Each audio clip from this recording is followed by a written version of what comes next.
Hello, ladies and gentlemen. I am the Omni Viewer, and I'm very confused about what people want these days. Not long after Kong Skull Island premiered in theaters, I did a video speculating on whether or not the movie possibly teased a new mystery monster, some as yet unrevealed foe who would force Godzilla and Kong to team up. In the comments section of that video, the name Cthulhu was thrown around quite a bit. And as I mulled it over, I started to think, hey, John Goodman's story about being the only survivor of a ship attacked by a malevolent sea monster actually does kind of line up with the end of Call of Cthulhu, doesn't it? This prompted me to include Cthulhu on a list of 14 kaiju I'd like to see in the Monsterverse. And this prompted a whole new batch of comments from people saying introducing Cthulhu would be the worst idea ever. So yeah, I've been getting a lot of mixed signals recently.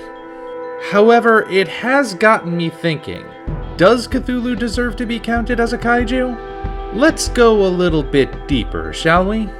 Now, first of all, because I know somebody at some point will try calling me out on it, I am indeed a fan of H.P. Lovecraft's writing. And I know that the horror in these stories is mostly psychological. For as grotesque as his monsters are, the horror doesn't come from what they look like, but what they represent.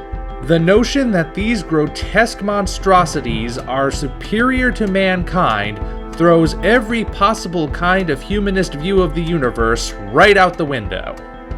That tends to be the primary thing which drives the protagonists of these stories crazy. There is also the idea that, at some point, the threat of these creatures actually coming back and wiping us out will stop being an idea and become horrifying reality. I'll get back to that in a minute, but right now, let's take a step back and look at the context in which these stories were written. H.P. Lovecraft wrote most of his stories in the 20s and 30s, a time when science was, well, for lack of a better term, limited. I mean, science is an ever-changing process, and that which we called impossible yesterday can become commonplace tomorrow. So, maybe let me rephrase that. In Lovecraft's time, the accepted fact was that the universe was solid and incorruptible. There were certain things which just could not be achieved because they fell more into the realm of magic than science. And indeed, this is occasionally reflected in the mythos.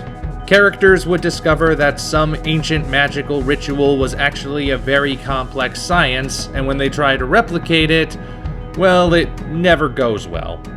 And it never goes well because it's beyond our human understanding.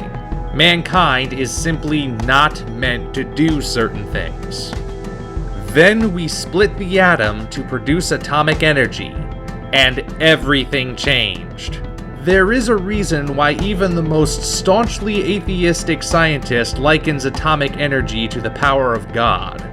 Because there's really nothing else to compare it to. It is unseen, and yet it can affect us in startling ways. It lasts longer than most people live. It is incredible and yet dangerous. It can give life by powering entire cities, or take life by destroying them. But here's the greatest consequence which came from splitting the atom. It expanded our understanding of the universe. Suddenly, that which we called science fiction at best and fantasy at worst was plausible. Lovecraft himself never lived to see the atomic bomb dropped. He died in 1937, before World War II had even officially started.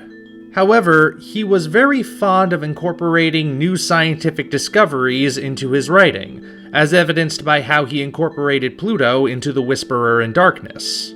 One has to wonder what he would have thought of this discovery of atomic energy, and how he might have worked it into his writing.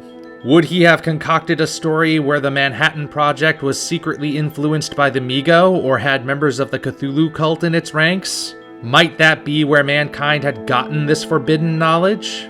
Might radiation have been revealed to be an energy source for the Great Old Ones?